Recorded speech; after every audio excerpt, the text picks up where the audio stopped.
Okay, so hi everyone, my name is Keona Davey, and today I'm going to be talking about fast fashion. Actually, many of you are probably wearing a product of fast fashion. Victoria's Secret, H&M, Forever 21, Zara, Topshop, Urban Outfitters, those are fast fashion industries. Fast fashion, according to the Merriam Dictionary, is defined as an approach to the design and creation and marketing of clothing fashions that emphasize making fashion trends quickly available to consumers.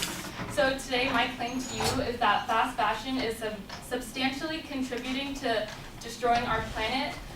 It's doing so by increasing our consumption, polluting the environment, and hurting those who actually work for these fast fashion industries.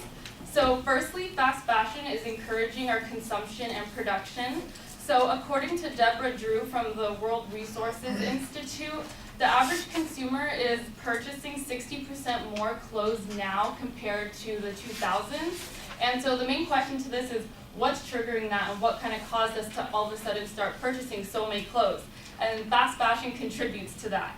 So these industries are constantly making you feel out of trend. Like, I don't know about you, but every time I go to a store, they're like, oh yeah, we're getting a new shipment next week. And then after that, they're like, another one next week. So all of these are making you feel out of trend, giving you the urge and need to go and buy more.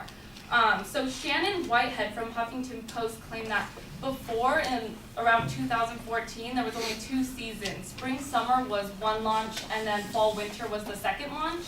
But now there's about 52 micro seasons, causing there to be new releases of clothing items weekly.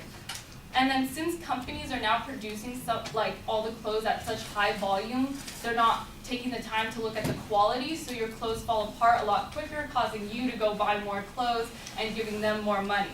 So that kind of leads to my second point, is that fast fashion industries are threatening our environment. All these clothes that we're buying every year and throwing away every year have to go somewhere. So many of the clothes that we end up throwing away end up in massive landfills or end up washing up on the shores in overseas. But not only is it the final product, it's also the materials in the clothing product and how they're also grown. So for example, cotton, it's used in a lot of our clothing today, but it can be very damaging because since we're constantly looking for more cotton to make these clothes, it causes the farmers more pressure to use pesticides, which then leak into our groundwaters, streams, into the rivers and oceans.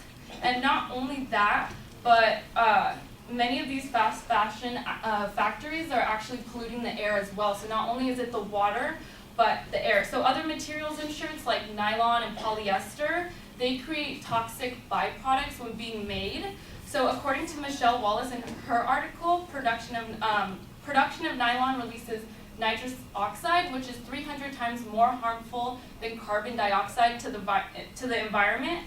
And not only do they produce a lot of greenhouse gases, but these can then also have chemicals that are also washed away, as well going back into the water supply system. So then that leads to my last point, which is that fast fashion is hurting those who work and live near these factories. So fast fashion companies are just very corrupt, and they only care about the money and getting the product and selling it. So they hire workers from countries like Bangladesh or Thailand because going to them is cheaper than having a product made here in the US or Europe. So they take advantage of them and they pay them the bare minimum. According to the company Trusted Clothes, women in India, China, and Bangladesh make less than $70 each month, so that's only $2 a day. Not only are they paid way under what they should be paid, but they're forced to work in these very unsafe and dangerous environments. Once again, Trusted Clothes mentioned in their article that women who made your clothes work 14 to 16 hours a day, 7 days a week, and only get paid 1/3 of what they need to survive on a monthly basis. So not only are they getting underpaid, but they're being put in these terrible environments and factories where they're mistreated by all the fast fashion industries. And the biggest event that would best describe how bad the environments are is the collapsed building in Rana Plaza, Bangladesh. I read this on the article by the Trusted Clothes company as well. It was an 8-story building that collapsed and killed 1,100 people. Days before the building collapsed, people in the factories reported cracks or certain things on the floor that weren't looking okay, like the building was gonna fall. And a few days later, and no one did anything about it, no one said anything. They're like, okay, if you keep complaining, we're going to deduct your pay. And then a few days later, the building collapsed and killed 1,100 people, women and children, because these are considered like sweatshops, so children work there as well. And no one cared, no one reported it. Fast fashion industries didn't make a comment about it. And people feel like they don't have to worry about it because it's on the other side of the world. But at some point, how long is this going to go until it starts impacting us as well? How long is it going to go until like clothes start washing up on our shores? So I just thought it was really unfair that no one cares just because they live in a third world country. So fast fashion is substantially hurting our planet, whether it is the people, society as a whole, nature. If we don't respect our clothes and the way we buy them, then we definitely will pay for it in the future. Thank you.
All right, I think that you identified the topic pretty clearly. You've got a good, distinct explanation at the beginning about what it is you're talking about. I do think we need a little bit more proof on some of the things that you have, especially in the first part of the speech.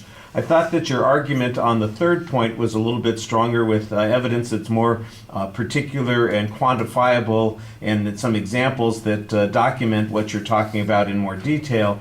Although that's the point that feels the least relevant to your main claim about a threat to the planet. That's all just about, the people who are working in those industries being threatened. And although that's not a good thing, I'm not exactly sure that that's a threat to the planet. That's a threat to that particular group of people. So maybe the argument could be adjusted a little bit. The stuff on the threat to the planet and how all of these industries are generating these clothes, they're being used up, and they end up in landfills and washing up on the shores. There's just like no information on that. The closest you come to having information that's specific to that is the one production of particular kinds of materials produces NOx, nitrous oxides, and nitrous oxides are potentially more dangerous than other kinds of carbon-based gases that are problematic to the environment. But I have no idea how significant the production of these materials is to the amount of NOx in the atmosphere. So there's a little piece of information there, there's a nugget there, but there's not much to make an inference from. NOx is definitely not a good thing in the atmosphere, but what percentage comes from the fashion industry, and that's a substantial threat. I think that'll probably be one of the arguments that you're going to hear from the response speaker, because NOx comes from lots of places and much more substantial. I think people will be worried more about those things than. Doesn't mean that what you're saying is untrue, but it makes it certainly less significant than you're talking about. But I don't have any way to evaluate how significant it is. And then the stuff about clothes being people going through these fashions so quickly and they're buying more. The best piece of evidence you had in the first part of the argument was that there had been a 60% increase in the consumption of clothes since the 2000s. So I think that does seem to document that there is some information that we are consuming more of these products. The notion, though, that they end up someplace that is dangerous or hazardous or problematic, I didn't hear any proof on that. And that's the thing that I think is problematic for the argument in that particular point. And I appreciated the details that you're giving me. I think maybe a couple more illustrations would help. I'm afraid I'm outside of the loop on most of this. Yeah. If it's not sold at Costco or Sam's Club, I'm generally not wearing it. So it's one of those things where I'm going, wait, huh? What are you talking about? Every week there's something new. I'm going, yeah, they get in a new shipment to the same damn jeans that I saw last week, that sort of thing. But I understand that there's a whole world out there that I'm not a part of, but I just don't know how big it is. So, like if you're talking about a 60% increase, but it's a 60% increase in a particular market segment, and that market segment is relatively narrow, then it doesn't seem like it's as important. On the other hand, if this is the biggest segment of the marketplace and we've had this increase, then that would make your argument more valid. We just need that kind of context for it.